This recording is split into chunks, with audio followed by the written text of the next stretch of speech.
Assalamualaikum warahmatullahi wabarakatuh. Alhamdulillahi rabbil alamin. Wa bihi nasta'inu ala umuri dunya waddin.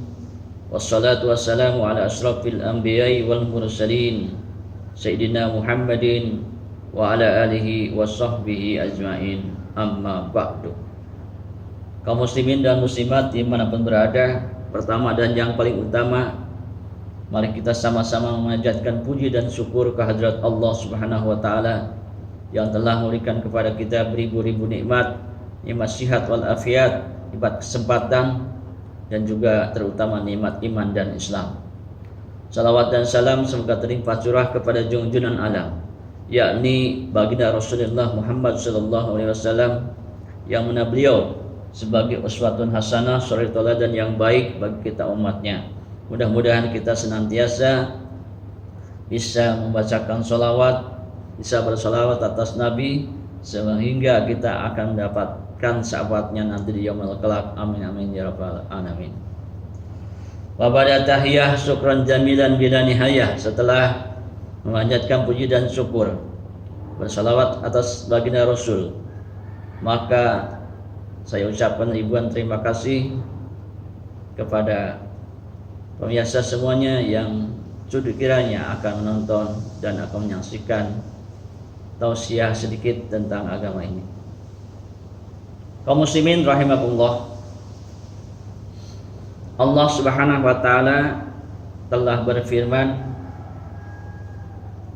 A'udzubillahi minasyaitonir rajim, wal asri innal insana lafi khusrin illa alladziina aamanu wa 'amilus shalihati wa tawassaw bil haqq wa tawassaw bis sabr. Wal asri, demi waktu asar. Menurut para ulama, waw di situ adalah waw lil qasam, yakni untuk bersumpah. Wallahi, demi Allah. Wal asri, demi waktu asar. Allah bersumpah dengan kalimat wal asri, demi waktu asar. Ada yang menafsirkan demi masa. Innal insana lafi khusrin, sesungguhnya manusia itu benar-benar di dalam kerugian. Inna di situ adalah lafaz taukid, penegasan Allah bahwasanya manusia itu benar-benar dalam kerugian. La fi khusrin. Innal insana la fi khusrin. Nah itu la fi khusrin. La disulah ibtida menyatakan untuk kesungguhan. Taukid juga. Jadi manusia itu akan rugi. Semua manusia. Innal insan, al insan lam dita'rif, jadi semua manusia, siapapun, orang manapun, bangsa apapun, apapun profesinya, apapun jabatannya, apapun pekerjaannya, yang namanya manusia tidak pandang bulu, lafi khusrin, akan rugi, di dalam kerugian, malahan di dalam kerugian manusia itu. Illal ladzina amanu, kecuali yang tidak merugi itu pertama ada orang yang beriman. Nah, jadi orang yang beriman tidak akan rugi. Karena orang yang beriman bisa memanfaatkan waktu, mengatur waktu untuk menjalankan perintah-perintah Allah dan menjauhi larangan-larangannya. Nah, itu orang yang beriman. Jadi ada kaitannya dengan waktu. Karena orang yang beriman tidak akan rugi karena bisa mengatur waktu.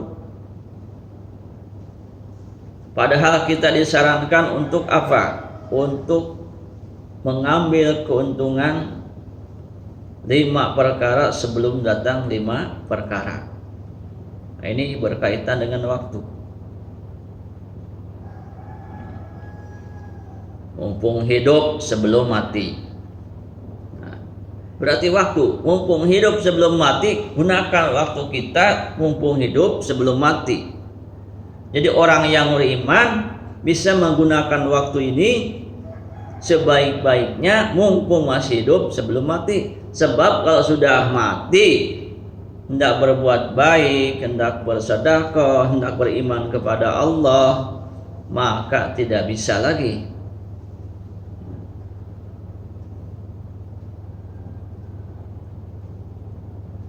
Itulah, maka mumpung hidup.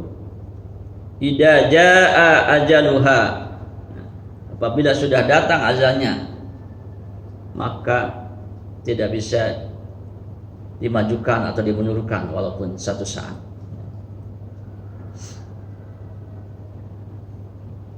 Jadi mumpung kita masih hidup, orang yang beriman bisa menggunakan waktu sebaik-baiknya dalam rangka ibadah kepada Allah,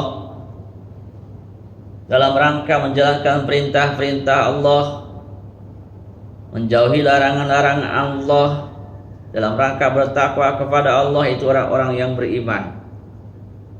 Makanya orang yang beriman tidak akan merugi. Apa yang dilarang oleh Allah tinggalkan, apa yang diperintahkan oleh Allah laksanakan.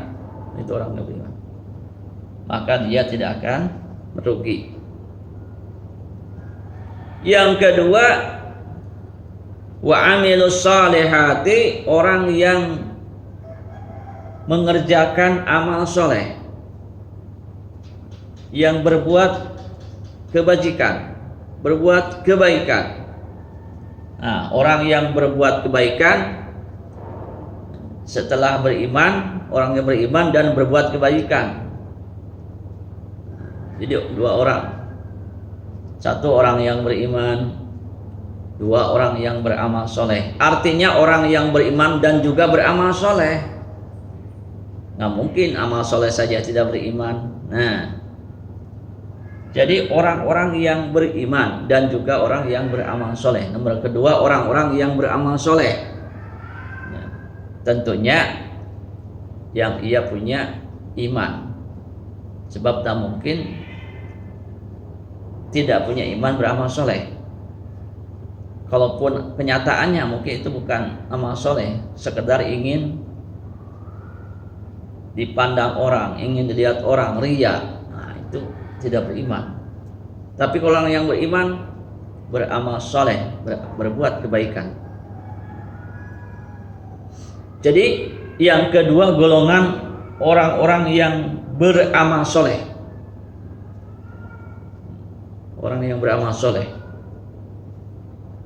Nah, ini maknanya luas karena amal soleh itu diantaranya sering saya sudah katakan, ada amal soleh, ada amal jariyah.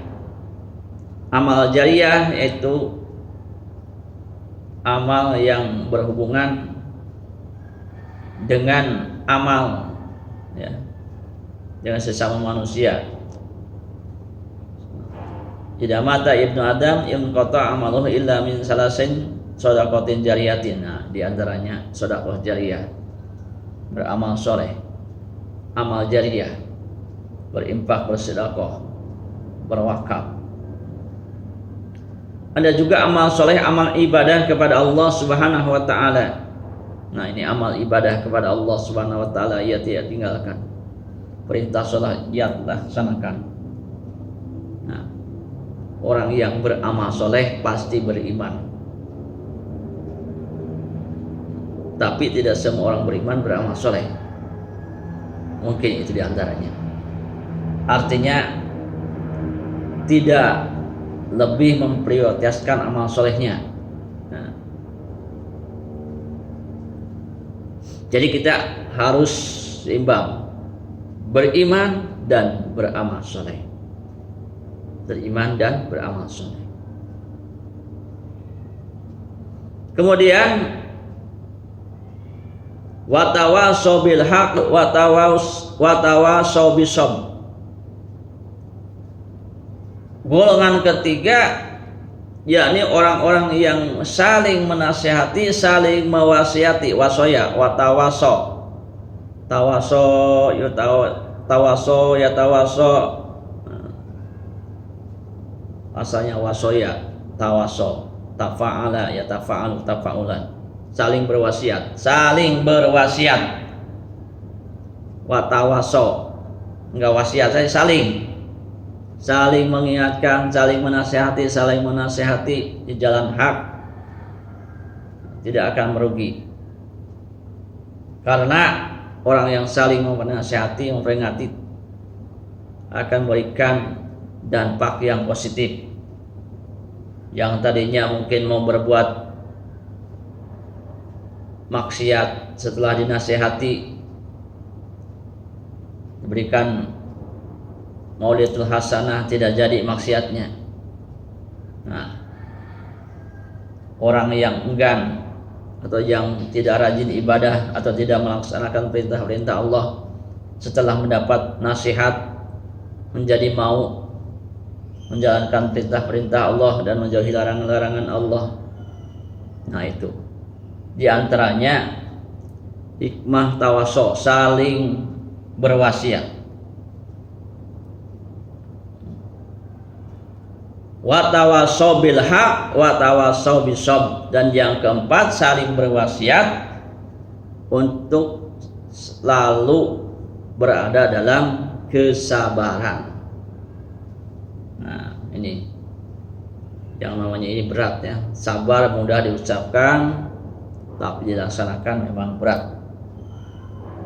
As-sabru kal muri, jadi sabar itu pahit, seperti makan buah mahoni ya, tapi hasilnya manis, lebih manis daripada makan madu, minum madu.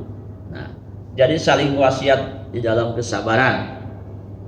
Manusia ini, hidup kita ini ibarat roda berputar, yang kadang di bawah, kadang di atas, kadang sehat, kadang sakit, kadang senang, kadang susah. Nah, kadang mudah, kadang sulit. Nah, ketika kita susah, ketika kita dalam situasi kondisi yang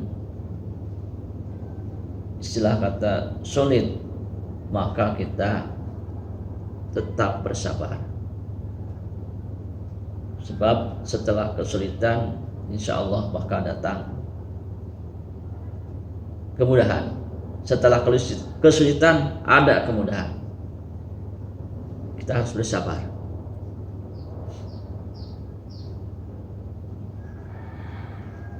Jadi sabar ketika mendapatkan musibah dari Allah. Sebab Allah SWT mencoba manusia itu dengan berbagai macam cobaan.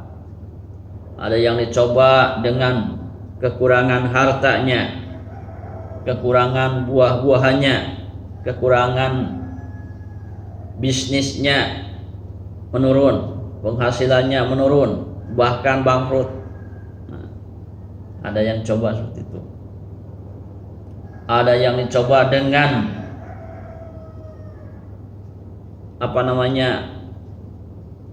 pihak keluarganya, baik itu ayah, ibunya, pamannya, adiknya meninggal dunia.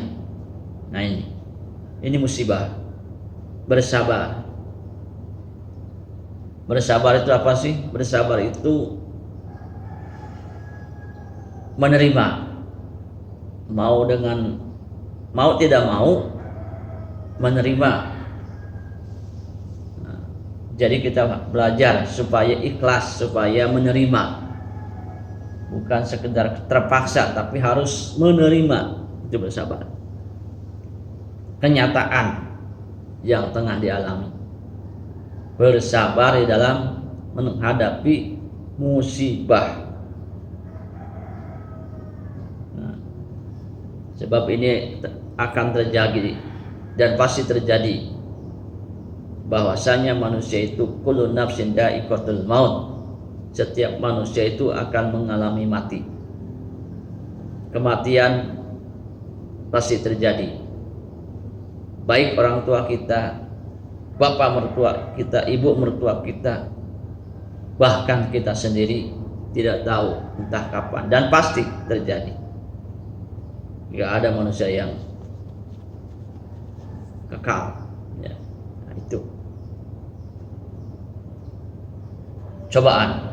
Kalau kita meninggal, cobaan bagi anak kita, bagi istri kita.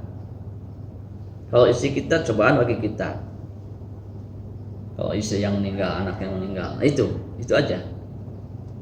Jadi sabar dalam menghadapi musibah.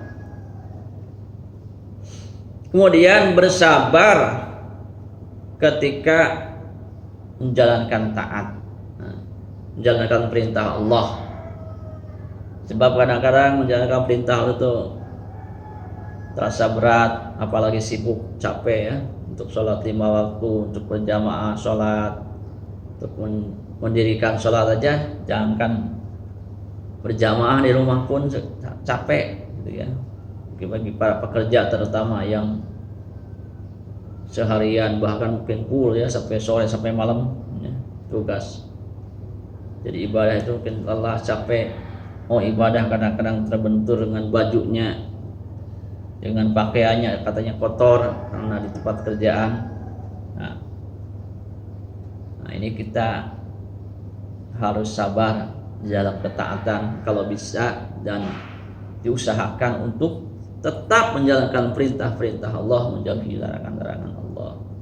Dan yang ketiga adalah sabar di dalam menjauhi maksiat. Nah ini juga termasuk pekerjaan yang berat.